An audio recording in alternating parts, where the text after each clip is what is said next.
Hey everybody, welcome back to American Idol Unaired. I am your host, Bennett Shear, and today our latest unaired contestant we are speaking to is Ryan Argast. Ryan, welcome to the show. Hey, thanks so much for having me, man. If you could just tell us a little bit more about you and who you are as an artist and what led you to American Idol. Absolutely.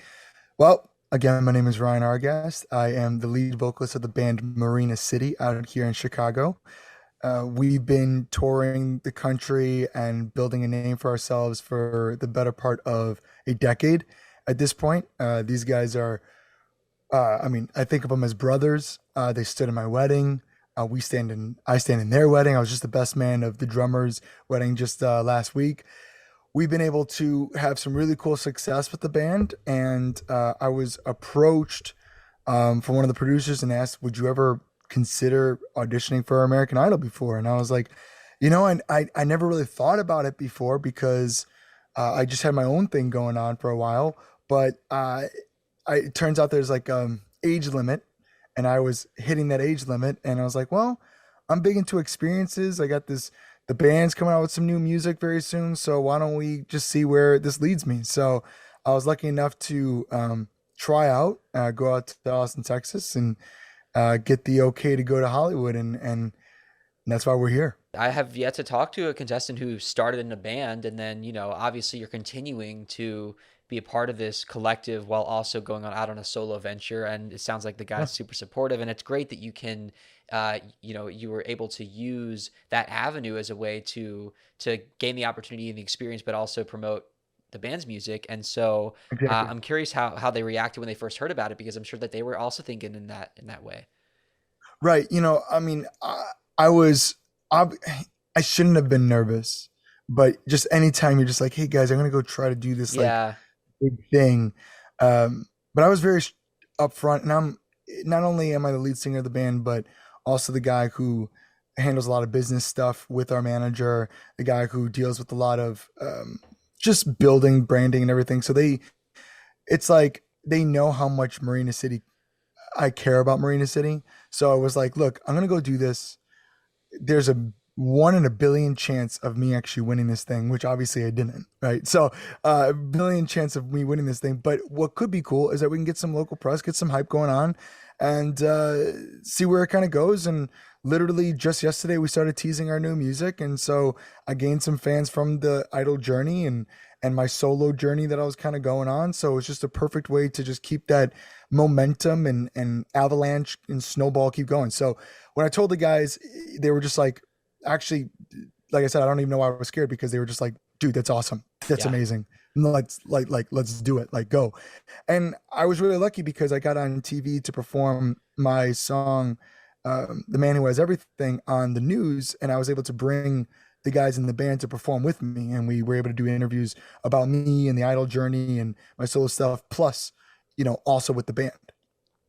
I think we're very lucky to be in this digital era because, with social media and the promo that you guys were doing as contestants, even though not all of you guys got aired, you gained a lot of fans just from those posts alone. You didn't even have to tune into the show to find out about Right. you, because 20 years later, this show still is such a big deal Right. that you don't even have to air to get all that exposure. Yeah, it's really crazy. Uh, the fan base for this show is still so strong and rabid. Even like you said, 20 years later. I mean, I watched the first season of American Idol at 8 years old and been able to see that growth of it and still see how many people are so invested on it. It's crazy. And the reason why I bring that up is because I remember there were times on the show that we found like some kind of spoiler alert kind of social media that like knew everything that was happening, what we were doing, and they were posting photos of myself and videos of me. I'm like, how do you guys know I'm here? Because we couldn't post anything. So it's just really cool. Honestly, at first it's that kind of creepy part of it where it's like everyone's watching us, who's the people that are spreading all this information, and then the other side is just like it's just cool that people care. It's like it's just like cool, man. Like whatever. If you care that much, then that's super awesome.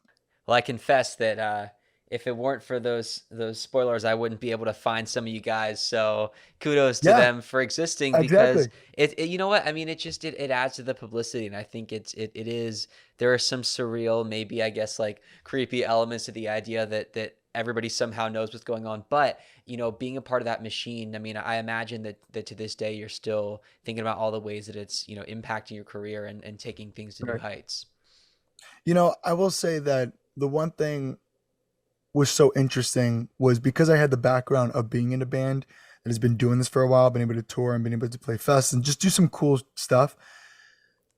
There were things, it really helps me prepare for Idol and not get so nervous about things getting leaked or like perform nervous about performances and stuff like that. And maybe in the end, that was that experience may have hindered me on going farther in the show because it was just like the story isn't as sexy or those kind of things. But at the same time, though, like I was just really happy that I felt like I belonged with such talented people. That we were. I ended up getting into. We got cut at right before the top 24, so Hmm. whatever number they end up doing there, and I heard there was like 100,000 people that like auditioned for it. And as a musician and as an artist, you get so nervous all the time that you're not good enough or like you peaked. And in fact, I even wrote a song about it. But then you go do this journey and you realize you're like with the best of the best. And I think if I was younger, kudos to all those 16-year-olds and 17-year-olds that are doing it because I know my 16-year-old, 17-year-old self would have been pooping his pants all the time. I would have been super, super scared. The fact that I was 28, the fact that I did some of this stuff before, was able to calm myself a little bit. So, um, and now it feels like it's flipped. Now Idol is pushing my journey here. I get to do this interview, get in the news and all these kind of things. So it's cool how that all kind of flips and flops. For sure. Now I want to walk through that journey because you get approached, and before you go to the judges in Austin, you tell me how many producer calls you had before you get to Austin. Man, I probably did. I mean, it could have been five or six, Oh and like wow. some of them I Okay. had to do like double them. So just getting to Austin was such a an accomplishment to Hmm. audition in front of the judges because like I said and I didn't have like tons of high expectations to be honest. Like I didn't even tell my parents up until I was going to Austin, Texas. Like Wow. they didn't know I was doing all this back end auditions. The only person that knew was my wife. Wow. Um, and I think I told her after I did my second audition because I was thinking, to be honest with you, I thought it was fake. I thought it was not real people and stuff like that. So I didn't want to embarrass myself to tell people that I was doing this and then I got catfished or something. Um, so again, they approached. They said, "Have you ever thought about this?" I was like, "Oh, maybe I'll try to do it." I did the sign up thing, and then I did one round, and they were like, "Perform for me," and I was like, "Okay." They were like, "This is the song you should probably perform between these three songs." And I was like, "Okay, cool." They were like, they were the ones that were basically they were really supportive. They're really supportive.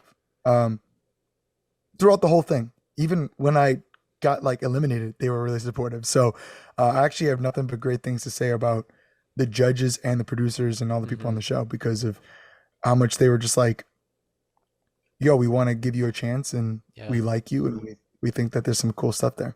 That's what I've heard. I mean, it's hard to narrow that field down when there's so many of you guys to start out, but really, I mean, Right. they're on your team, even though even Right. though the mission is to find one person, they're supporting you guys. Right. At this point, it's no longer do you think you can sing? Like everyone on Idol are great vocalists, are great performers. Like everyone's art. It's like just almost playing the game. What's the perfect song that you picked that time, or what maybe the judges were feeling, what the producers were feeling, all those kind of things. It's like, and sometimes it's scary to think it's out of your control in that sense, but it's also nice because it's like, dude, you're good. Yeah. Like, stop worrying. And then even if you're off the show, like I said, I was one of what is it, 59, 50 Yeah. people out of 100,000 people, you know. So I beat out 99,050, or something like that. So it's like, that's insane. Um, Yeah. so it was just a confidence booster, you know. But now it's also this thing like, okay, what's next, and how do I keep doing it? How do I use Yeah. this at my advantage? Absolutely. And you know what I was just thinking about is the fact that, I mean, you said you've been watching, I don't know if you've seen every season, but season one, I mean, starting out, they kind of had the crazy bad auditions, and we remember those days with Simon, and Mm-hmm. just, you don't know what's going to walk in that room. But now that it's more about finding the best of the best, which is a different approach, and I think it's a good one because it really is about, let's not waste time. Let's just cut to the best of 100%. the best. And frankly, in this case, we get to see more great talent because the Right. percentage of good versus bad is way higher. But I wonder what that feels like, because it kind of raises the stakes when you're filming the auditions, when you're surrounded by so many of the other singers auditioning, and you know for a fact that because of the way the show is today, that they're probably all extremely talented, and that nobody is Right. there for that joke reason. So you know that everybody around you is literally there because they can sing. Yeah. I would have, to be straight up, and I said this with the show too, like, I would not have auditioned for American Idol if they didn't change to what they are today, where they pick those kind of artists, or they Right. want really good singers. And on top of that, they let the original music and be an original artist. And I think that's Yeah. what's really cool. Like, back in the day, it was like, you were going to be exactly this. And this, we just care so much about you being making a fool of yourself. And I really don't think, like, even the funny people on the show were still really good. Yeah. Like they may have been goofy or funny or trying to get their Right. 10 seconds of fame, but at the same time, they were still good enough to even like compete and see where it would have. I don't know if we're on the same wavelength here, but even now when they do those montages that are just showing more of like the silly auditions, there are Right, people that are talented for whatever right. reason. They found maybe a goofy side of them, but it came from a place of having a great voice. Exactly, exactly. And like they are self-aware of it, or they're like, we know this is going to be weird and wild, but that's why I'm here to do that. Right.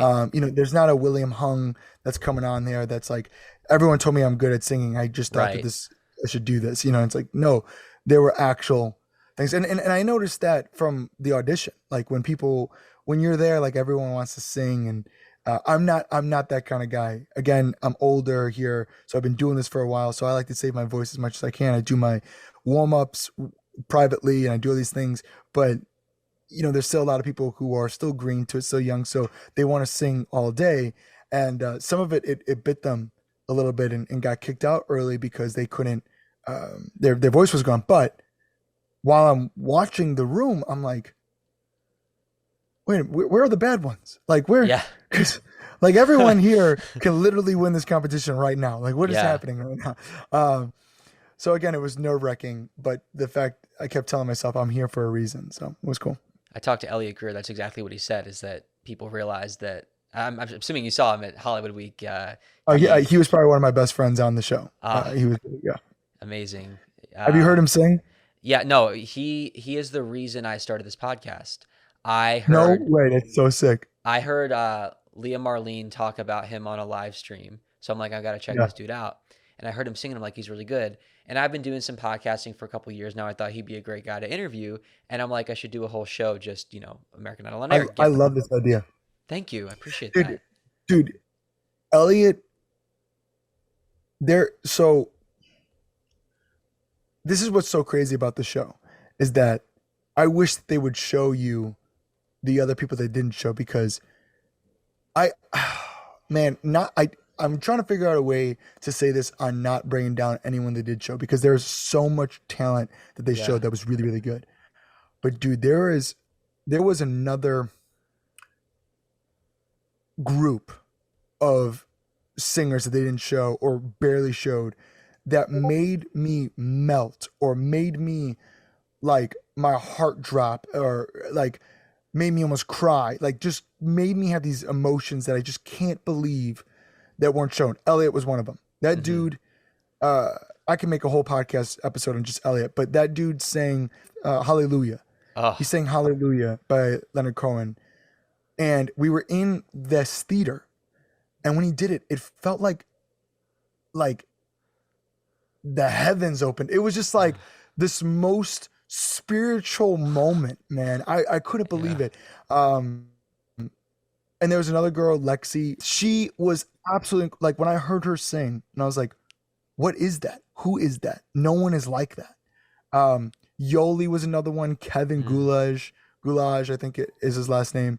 Um, there, Wenely. There were so many that they barely showed, but they were so magnificent. And I'm just really glad that I was able to create some kind of friendship with that, and hopefully we can do some collabs.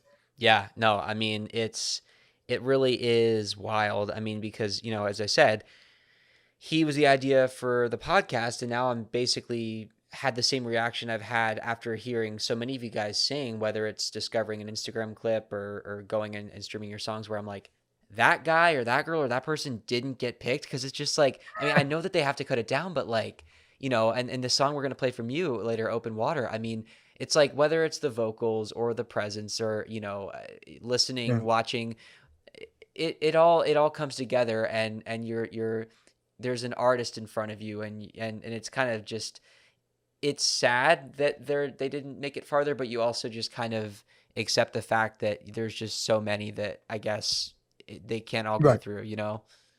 It's like the same thing with like Spotify. It's like there's so many millions of great Yeah. artists on there, but we'll never hear all of them because there's just so many now. It's just this kind of, and look, Elliot, Lexi, Jordan Chase is another one that I really love.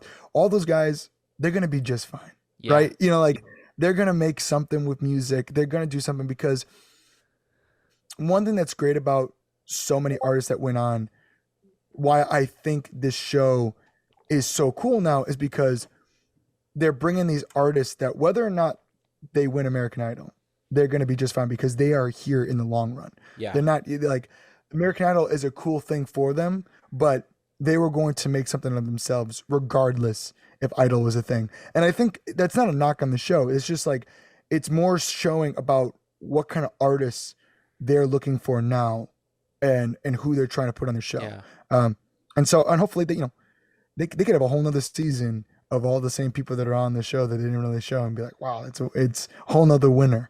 Um, Yeah. but yeah, it's crazy.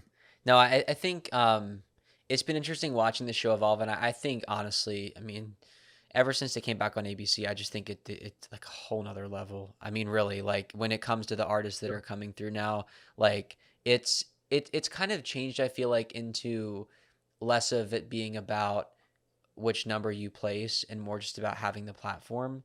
And I don't know if that's necessarily a 100%. bad thing. It's just because it gives more artists a chance to shine. And even if Yeah. you only perform once or twice or you don't air, you still get that platform. Yeah, I think like the Nicolinas, the Leahs, the uh the Fritzes and stuff like that, all those kind of art, all those artists, they're gonna be just fine. They're gonna Oh do yeah. some really cool stuff, even if they didn't win it, and that's totally fine. I mean, I think Noah, I got a chance to talk with Noah, and we got to audition together. We were on the same bus together. He is exactly, he's exactly the person you see on TV, um, and it's really cool to see someone that comes from not a background like us, like who have been doing this for such a long time, to be able to, he's least expectant but most deserving. It's really cool. So, congratulations to all of the contestants and everything. It's almost like the show in some ways was made for artists, who maybe have had more experience, but also made for someone like Noah who, after winning the show has had this platform, will now have these resources, and it's changed his life forever to go from like Right. never performing to now having a record contract and, Mhm. his buddy signing him up. It's like that story I feel like is something very unique.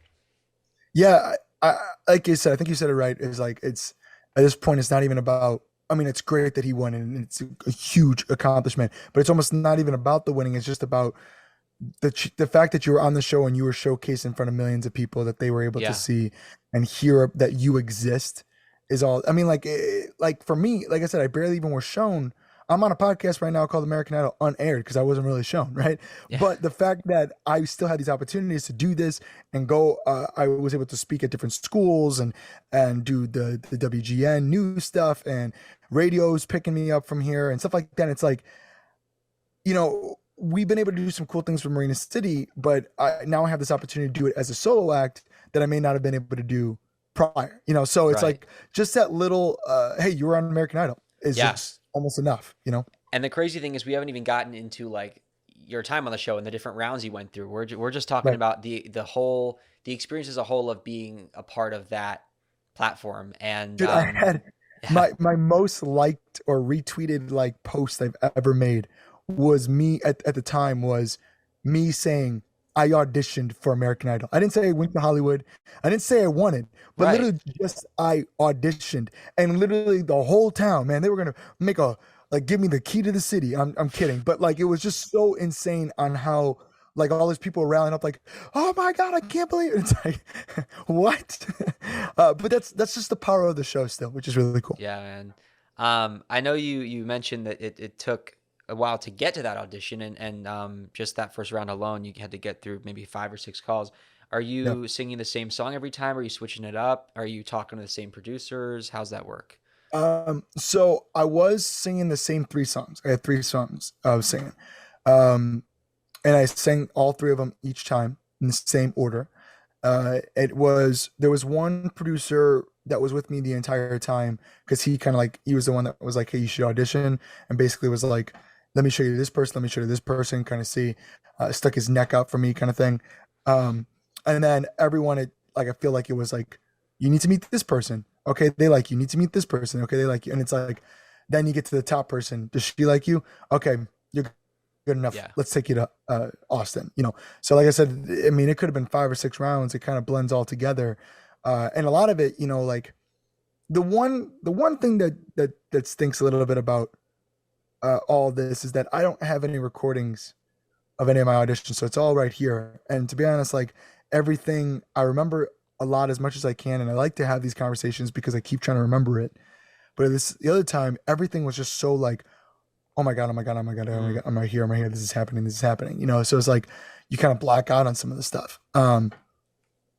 But yeah, it was like 5 or 6 different things. I sang the song 3 times, and I think I was more nervous on those auditions than I was at the real audition because it felt like, am I ever going to get to the spot that I can even get to the real audition, like the Austin one. And on top of that, I'm on Zoom. What if my Zoom like freezes up, or Yeah. can they really hear the music while I'm singing? It was just like it was so uncomfortable. You know what I mean? I almost feel like the more that I've gotten to know you guys, it seems like maybe as much as the stakes are raised each time, maybe the nerves go down each time and it's more nerve-wracking from the Yeah. beginning.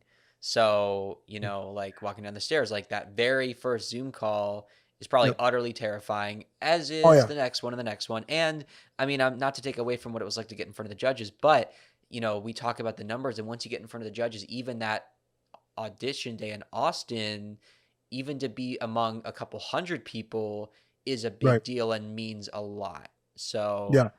I mean, I will say definitely my last audition with the funniest part is that my not last audition, my last round that I was in, I was probably the most confident in that one. That was like, I felt good. That was great. I'm ready to go because I was able to perform in front of a crowd, and that's where my home is like performing in front of crowds, not performing in front of two people while they're just staring at you and you're just like, come on, show me what you got. It's like they're into it, they're excited for you, kind of thing. Um, so I guess that is the funny part of that's the spot that I ended up getting cut. But at the same time, like we were, like I said, it was 50 something of us, and they had to cut it down to 24. It wasn't whether or not you were good or not at that point. It was just like, it's also a show. It's a competition. It's what we're trying to do here. So I'm, I know it. I understand it. are you doing a lot of covers? Are you singing original stuff, band stuff, solo stuff, And the auditions were like now. and auditions? Yeah. So what happened is that again, I thought this was kind of a fake thing. So at first, so when I meet the guy on Zoom, he was like, okay, sing for me.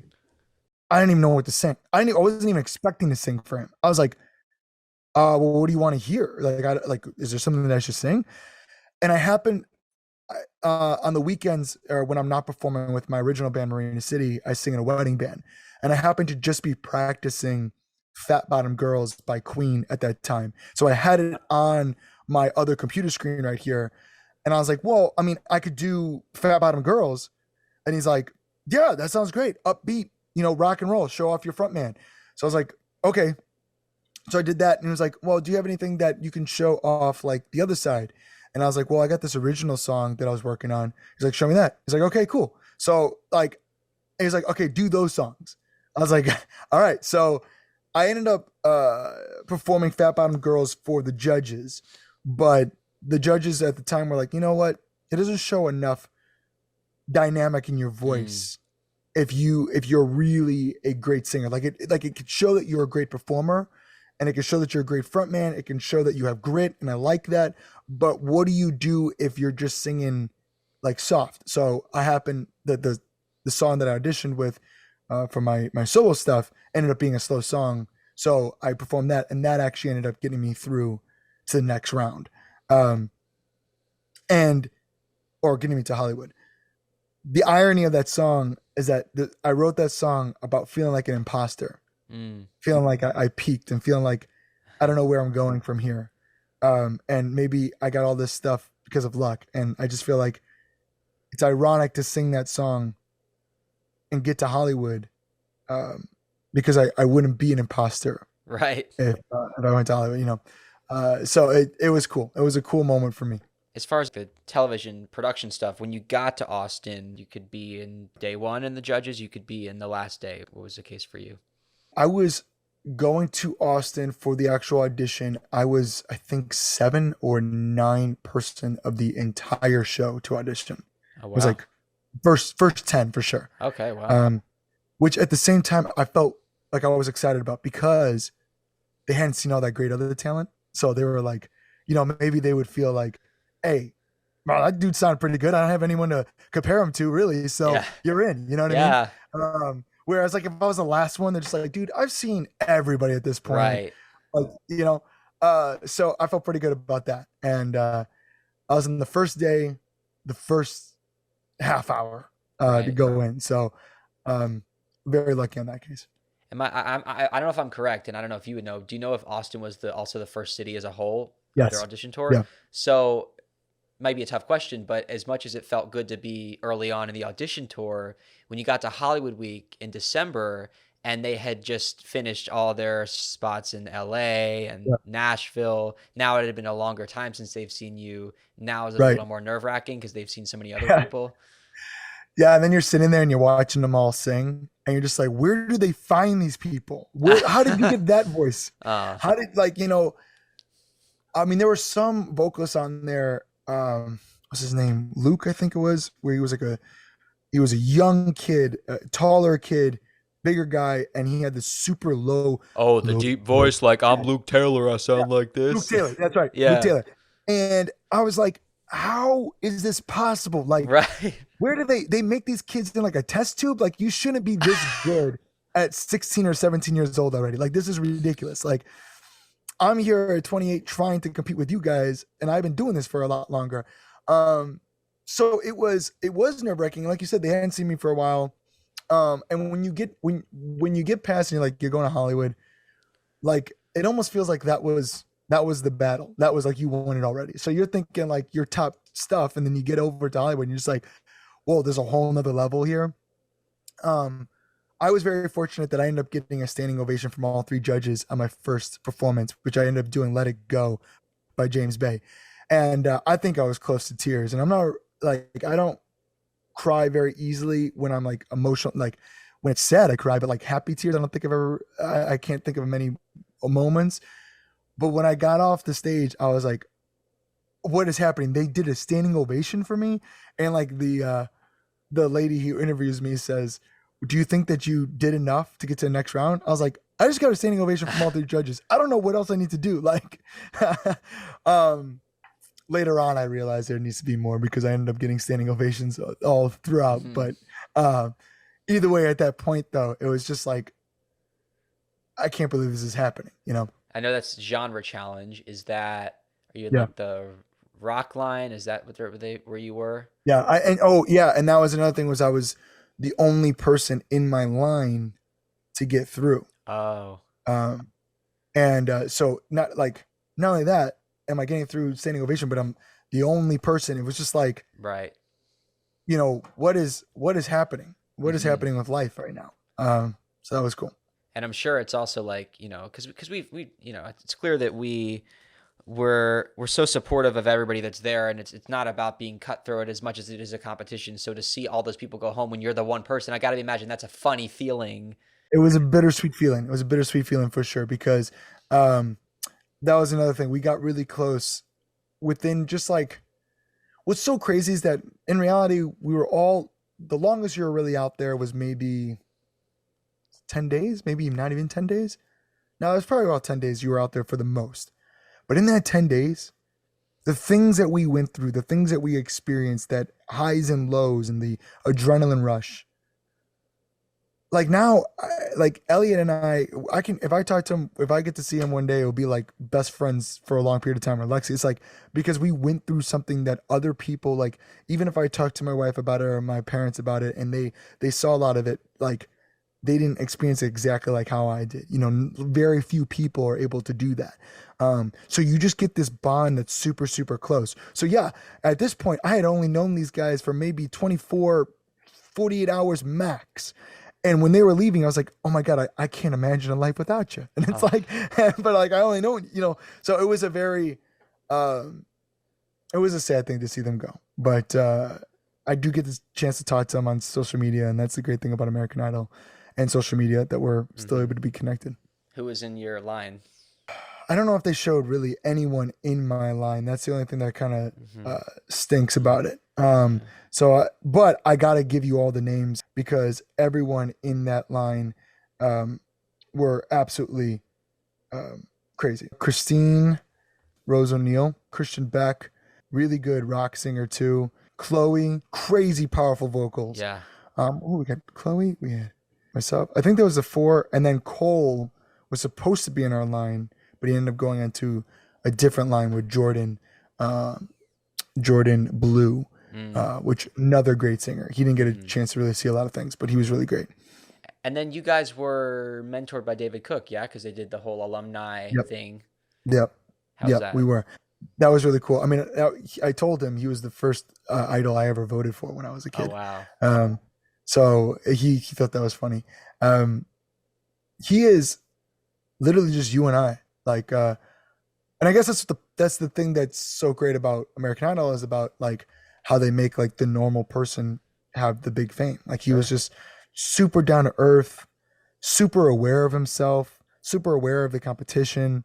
Um, so it was just really cool to be able to talk to him about just like life after Idol, Yeah. and which is so interesting because you have this whirlwind of events that happen in this short period of time, and then being able to like how do you cope with it afterwards?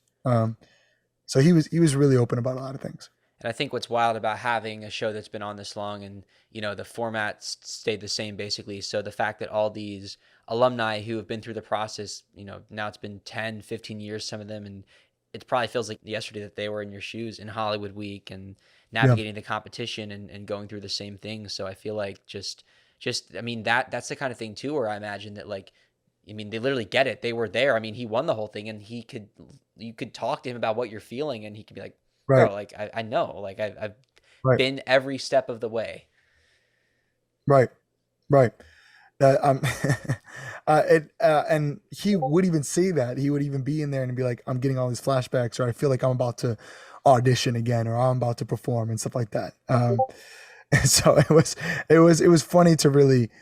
He was a funny guy. He was a really personal guy, and uh, even more of a reason why I wanted to vote for him back then. Moving on to the duet round, who was your duet partner that you got paired with? Ava maybe, and Wow. yeah, yeah, it was.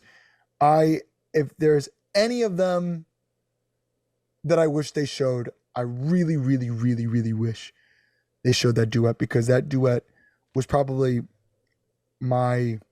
at least for me, because she obviously goes on farther, uh, my big moment, my turning point. Mm, Um, we did Have You Ever Seen the Rain by CCR, mm. and we slowed it down. We made this kind of gospel version, and it just felt really powerful from it. Standing ovation from all the judges.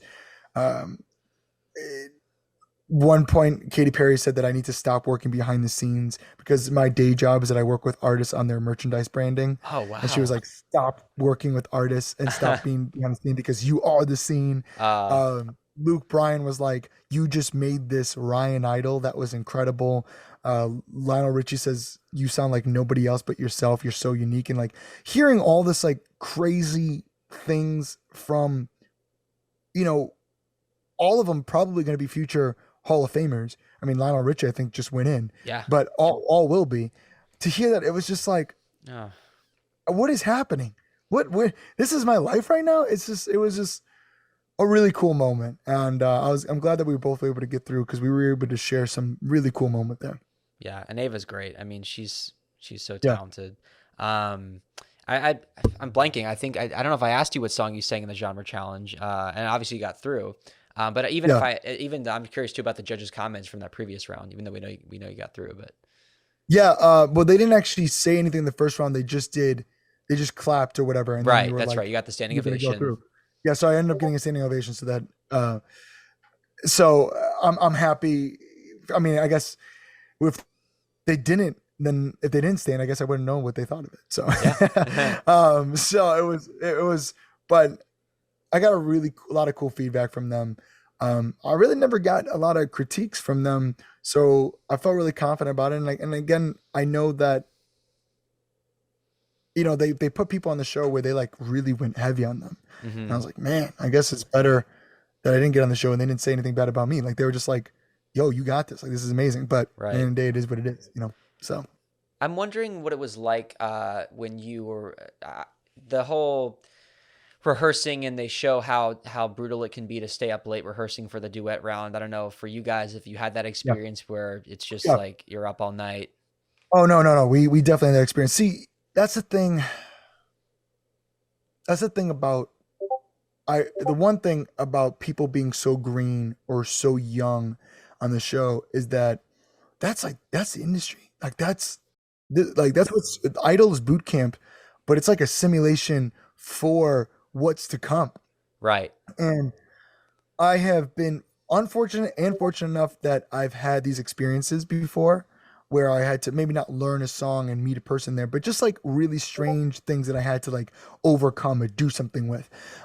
And so I was like, okay, I have to be up at 2 o'clock in the morning and we're auditioning here and I'm meeting Ava for the first time and I'm trying to learn this song and what are all the tricks that I've used in the past to get this going. And um, that was I only slept for I think 2 hours and then we had to go perform it. Like Yeah. it was intense. It was insane. And I know on the show they really show that off, but like that's what I was trying to say to some of these people. I was like, yo, I know this is tough. I know this is crazy. But if you can do this right here, then you're going to be able to make this happen in real life because I've had to sleep on floors of like people that I'm pretty sure were meth addicts. And then I had to like sleep in the van and like people are trying to break into it. And I had to like, and then I have to go perform or I lose my voice on Warp Tour. And what am I going to do here? Like, what are things that I got to do?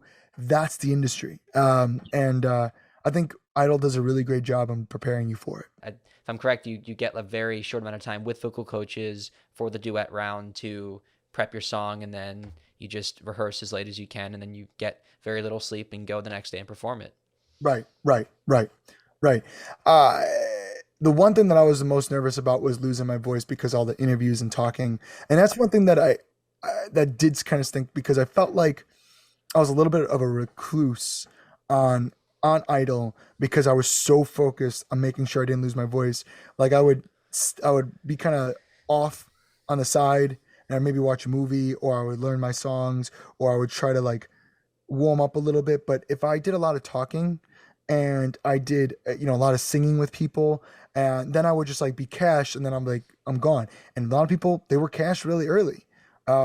And like with me, the way that I sing, I'm pretty harsh on my vocals, and I just literally was getting over having nodules on my throat. I had these bumps on Mm. my throat, and I was just getting over it. Literally, the couple days before I left. I was taking steroids and everything to get it down, and I was on vocal rest for it. And I was like, I can't get it flared up right now. I need to do what I can do. And I remember there was one guy, Sir Blake, and I ended up becoming Yeah. pretty close with him on the thing, and he was really cool. But he came up to me, he's like, "Do you not like us? Like, why do you always hide over here?" And I was like, "Dude, I know, man. I'm the most like I love to talk. Obviously, we're here and I'm just talking. I love to talk, but that's what's gonna get me in trouble." And then eventually, as we had like a couple off days and we were able to like kind of you know, um, get down a little bit or whatever, hang out. Then I was able to hang out with everyone and I got to learn all the people. Sure. That makes sense. I mean, it's it's like you're at camp kind of, and it's music Yeah, camp, and you want to do all the fun camp things that exactly. you can do. But, it's also like you don't want to get sick, and well, you already had nodules, and you're there for a reason. So it's like it's got to be tough. But you made it through, Yeah. and you made it to Showstoppers, and that's when you got to be in front of that crowd, and that's when you said you think that was your strongest performance. You were the least nervous. And what song Yeah. did you sing? I ended up singing for the Showstopper round "Too Close" by Alex Clare, Mm, and it was so much fun. I got to do an upbeat song. It was the first time I got to do an upbeat song really for the show and play with the band, and I got to show off a little bit my front man a personality. And even though that's where I got cut afterwards, I don't regret it because I got to hmm really showcase who I was. And if I didn't get to the next round, um, because I was doing something that wasn't me, then I would probably been more upset, be like, oh, if I just had done this, you know. But I don't feel like that at all in the show. It's like I did what I did. You're there, of course, to be on a show and to go as far as you can. But if you're yourself along the way and you always remain yourself, you're going to walk away proud no matter what Right. happens, no matter how Right. far you make it. And, being in front of that crowd, I'm sure they enjoyed it. And I'm sure that being able to at least get the chance to perform in front of people was cool. Exactly.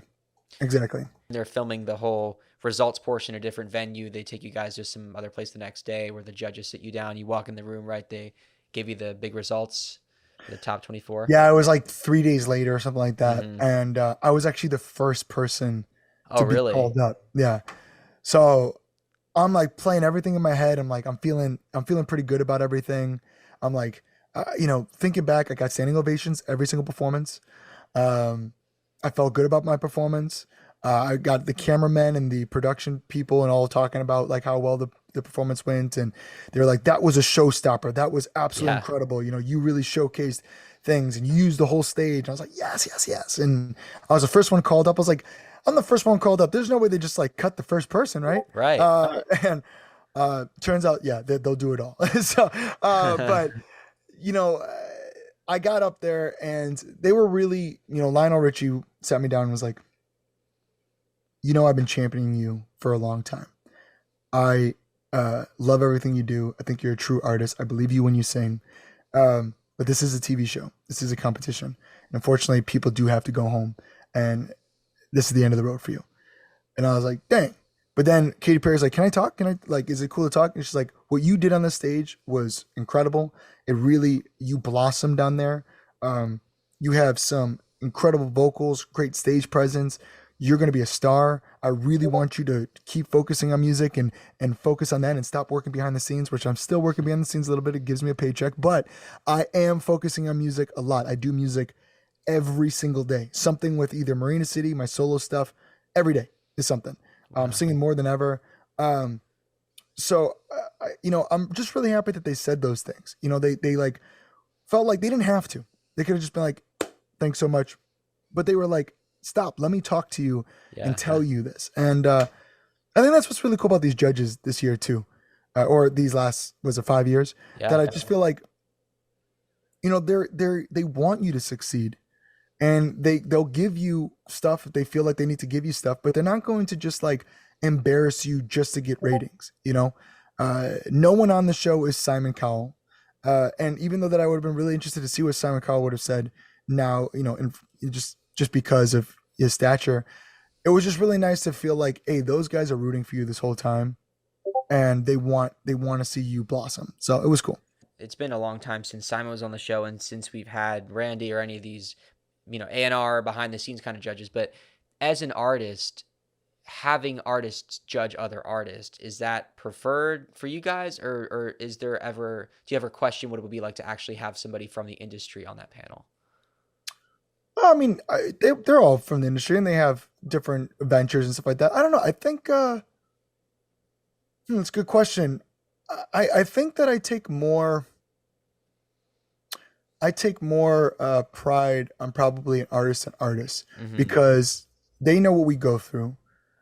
We look up to those are the people we want to be, and like sometimes like a journalist or like a record executive never done that struggle. They're just like Right. they just yeah, I have an opinion. I have a really strong opinion, and people just like I mean Simon's not a musician. You know, he's just a guy who's a loudmouth and arrogant kind of dude, and like and so the fact that Katie, who writes songs, and or Lionel and or Luke that write songs and sing songs and perform, they go, look, like kid, you got this. Like I don't know, like it just feels like I want to be you. I don't want to be Simon. I want it to be these three. Hmm. So it's just cool. If you had to have a panel of artists, you couldn't get a more, in my opinion, credible panel of artists because, Yeah, first of all, Lionel Richie is a producer in his own right. I mean, let's talk about right. someone who doesn't just go on stage, but he produces and writes not just for himself, but for other artists. He's been in a band, so he gets that. Katie and Luke perform as their own artists, but I think maybe people could think about what it takes to be an artist and to kind of have your own vision and to execute that vision and to know what your fans want. And although you may not be the label, the person signing you, the person making big decisions, you have to kind of listen to what your fans want, and you have to sort of judge your own fan base and figure out what they want. And I think that they have been through that. And so for them to then tell you this works, this doesn't work, you listen to that as the contestant and you go, I'm going to listen to what you have to say because you've been through it yourself. Yeah, at 100%, 100%. Um, it is the fact that we got a chance to talk with them, and those judges too are exactly um are exactly what they show on TV. Like behind the scenes, they're just as generous, just as goofy, just as fun.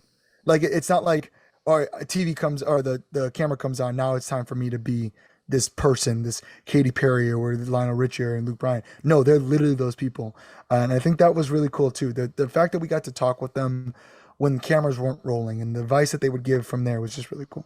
Especially since we've had so many more unique artists come through American Idol that may not necessarily fit into sort of the like mainstream pop, country, R&B lanes that maybe Lionel, Luke, and Katie are in. What it's like to kind of walk in there not having that particular lane, but sort of doing your own thing, knowing who you are, and then maybe, is it still cool to kind of have somebody who's that, more specifically a pop star, more specifically a country artist, or, R&B? Like, I guess it's still so meaningful because they have made it on such a high level for them to be telling you what you're doing is working. Yes. The one thing that scares me sometimes, or I get in my head a lot, is that I like so much different kind of music, and but this is me and everything. Like when I go to an ice cream store or ice cream shop, I get can I get brownies, cookies, M&Ms, chocolate drizzle? Like I want everything Yes. on there, you know? Yeah. Uh and when someone says, "What's your favorite song? What's your favorite band?" and stuff like that, I can never choose because I like so many things. And sometimes it really puts a wrench in things because someone's like, well, "What kind of music are you? What is your sound like? What genre are you in?" And it's like, well, sometimes I'm rock, sometimes I'm pop, sometimes I'm R&B, sometimes I'm soul. And it's just like you keep trying to put us in a box all the time, and it like people just want to put things in a box because Right. it makes them. But but I feel like nowadays with music, it's things are starting to get really all over the place. And the fact that you had those three judges who were all in three different kind of styles of music and different time periods, really, or different generations, more or less or so, they just like you because of you. It's not Yeah, like Lana was like, okay, well, I only know about soul music, of so I can course. only talk to you about soul. No, it's just like you are good for what you do, and I think that was really cool. Yeah, and I also think, first of all, as them being artists in their own genre doesn't stop them from being fans of music in other genres and doesn't stop them from judging music in other genres. Or if you're somebody who's like, I don't need a genre. I don't need Right. to put myself into that box. Do you like the music? Yes. Did you like the performance? Yes. So then what does it matter what Right. genre I was? Like you know what I mean? I argue about this all the time because if you listen to any Marina City stuff or you listen to my solo stuff, you'll be like, what exactly is this? And and now I just like to say it's rock music because when I think about rock music, I think it's a lifestyle. I think it's an attitude. I think with rock, you could be anything you want to be. It doesn't have to be just guitars, bass, and drum. It could be anything that just tells the truth. Yeah. So now I just like it's rock. There you go. You need something. There you go. It's rock and roll. And but the thing that stinks about rock now is that people like it's an old man thing. Like Mm. it's not though. Like Olivia Rodrigo can be rock, and like Billie Eilish could be rock, and um, some of these rappers that are coming out could be rock. It's like Miley Cyrus came out the record. Halsey came out the rock record. This is rock is just an attitude, So that's what I think of it. I'm a pop guy. That's my Yeah. bread and butter. But I find that what's been on Spotify's today's top hits and pop rising has been kind of a fusion of a lot of different things. And it Yeah. sort of doesn't matter. I actually kind of like referring to it as top 40, not pop, because it doesn't really matter if it's got country influences. The guitar makes it rock. Like it doesn't really Yeah. matter. And you really do have this collision of all these different sounds and styles and that's what I think is awesome about really just music in general is that it doesn't matter at the end of the day. It really Right. doesn't. Some people do think the music industry is about being mainstream, but I think that what we've seen in recent years is that that's actually not the case. No, it's not.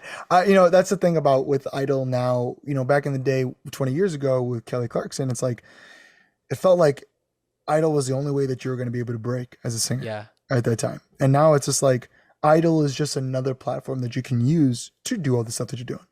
Yeah. Um, there's so many opportunities now to build a fan base. And the whole reason why you do music is to connect your music with fans. You can have a record label, you can have a manager, you can have a booking agent, you can have all this stuff. But if no one likes your music or no one's connecting with it, then you're going to be lonely and you're going to be sad and stuff like that. Or you can have none of those things and have a bunch of people connect with your music and instead feel really great. It's like uh, we don't do music. We didn't do music for the social stature, right? We didn't do music for those things. We did music because it felt like there was something that we needed to say, something to get off our chest, something that makes us feel good, and we wanted to connect with people. I didn't, like I know rich people who feel poor, and I know poor people who feel rich. So, Mm. and music makes me feel rich, and hopefully that uh, I could do it as long as I possibly can. I'm 29 now. I've been doing music all my life, so I would say that's success, regardless if I won or not. Hell yeah. Well, I'm so excited that I got to know you because now I just look forward to hearing what you've got coming out, what's already out, and what you'll continue to put out. And so I would love if you could talk about what you're doing with Marina, what you're doing Yeah, on your own, and what people can look forward yeah. to. So I just released my solo record. It's called Twice on Sundays, and you can find that on Spotify, Apple Music, and anywhere that you get your music for Ryan Argast. But I just came out with a music video too for Open Water, which we're going to play Open Water here.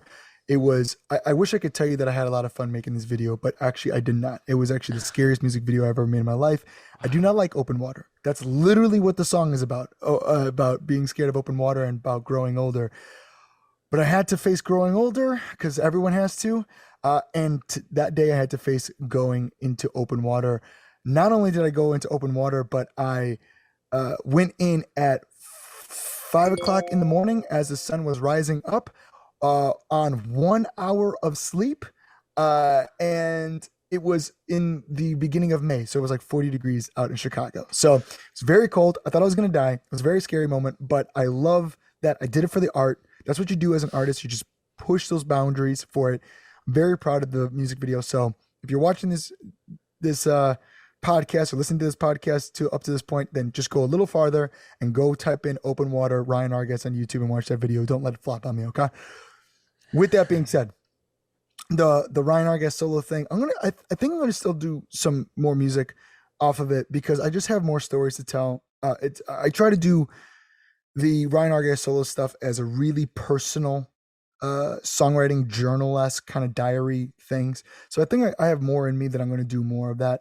Um, whether or not I do more shows and stuff like that, that time will tell. But for Marina City, it's time, baby. It's Marina City season now. We're really excited about it because it's something that we were working on prior to Idol. Just a year ago today, we had just surpassed our Kickstarter goal, and that Kickstarter funded our record and was able to get things going for this.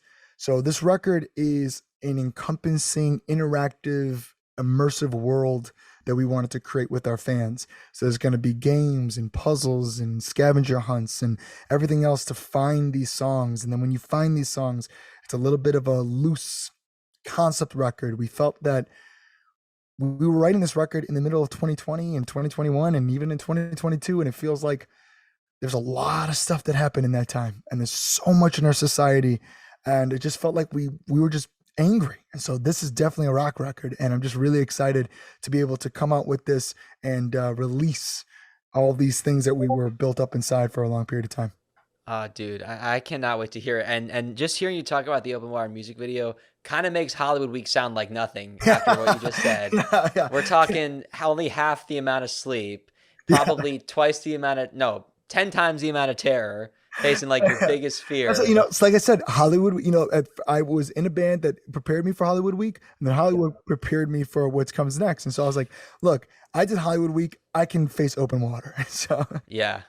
All right, man. Well, Ryan, we're gonna play open water in just a thank second you. here, but we're gonna make sure to plug your socials. And really quickly, guys, if you like this podcast, make sure you follow us on Instagram, TikTok at Idle Unaired Podcast.